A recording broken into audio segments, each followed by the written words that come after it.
This is Amanda Robb and Nikki reporting to you from the University of Mount Union, home of the Purple Raiders. Today we bring you news about a widespread epidemic known as nature deficit disorder.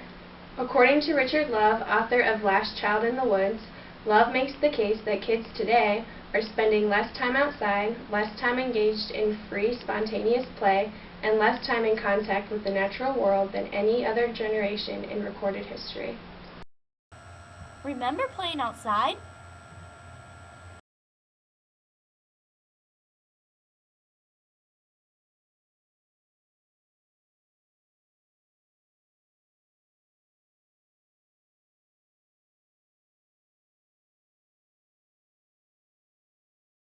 Now this is what kids are doing.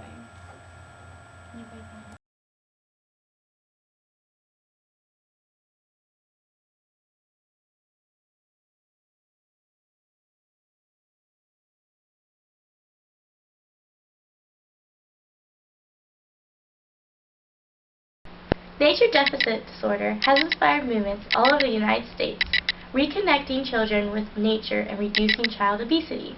So parents, what have you been doing to promote nature with your children? For example, while you're cooking, instead of playing video games or watching TV, do you encourage them to go outside and play? According to the American Academy of Child and Adolescent Psychiatry, children in the United States watch an average of 3 to 4 hours of television a day.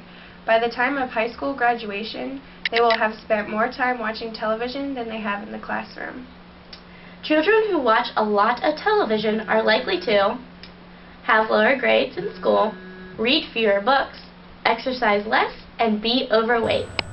Love states that the childhood link between outdoor activity and physical health seems clear, but the relationship is complex.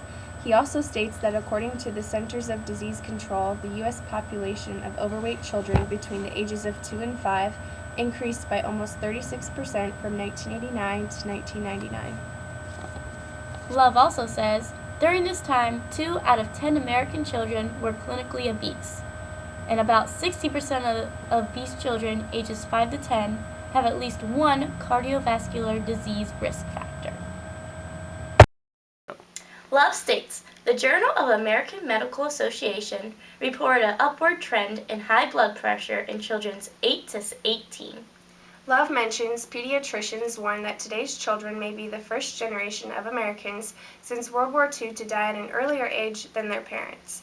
Love also mentions that the World Health Organization suggests that a sedentary lifestyle is a global health problem. Being inactive is a major risk factor in diseases, and this is the cause of 60% of global deaths. Don't worry, there is still hope. Turn off the TV! Here are some ways that parents can prevent nature deficit disorder, provided by education.com. Be a role model. Be excited about nature and show your children your love for the outdoors. Plan a monthly or weekly surprise outdoor adventure. It could be a trip to the park or to a local river, just something different and exciting for you and your children to do. Organize a monthly outing with your child's school. Get field trips going. Learning about nature can start in the classroom too. Limit TV and video games to 1 to 2 hours a day. Take a family walk together. Register your child for an outdoor summer camp. Go camping. Or plant a garden. And some more tips from Love.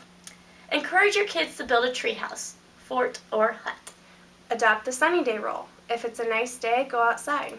Now, we bring you a true story by Richard Herman from Love's Last Child in the Woods, and how being close to nature saved his life. My first memories of being affected by the natural world were from my youth, growing up at Pacific Grove.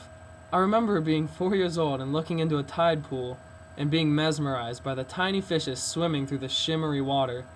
I could have looked at the same pool for days because it reminded me of perfection and calmness. I also remember my father being there after fishing in the bay. I was a kid that could not sit still for more than 5 minutes. School was painful for me, but nature always gave me this incredible joy. Later I needed this calmness when my father was killed in a car accident when I was 14. It all made sense to me. Being in nature made me experience great calmness that I could not find anywhere else. Being close to nature saved my life. Here's a fun fact to think about. According to Love's Last Child in the Woods, studies suggest that nature may be a great form of therapy for ADHD. It may even replace medications. This supports their attention needs and minimizes their symptoms of ADHD.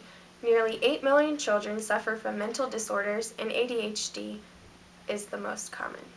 This is similar to many families and children in the 1950s, who would act out their hyperactivity by doing chores or playing games in nature, such as farm chores, baling hay, splashing in the swimming hole, climbing trees, or racing to the sandlot for a game of baseball. And finally, here's an interesting quote to think about from Love's Last Child in the Woods.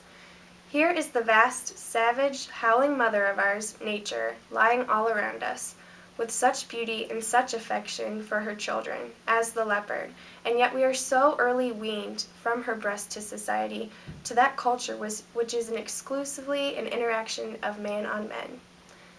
This quote was by Henry David Thoreau. So what do you think about nature deficit disorder now?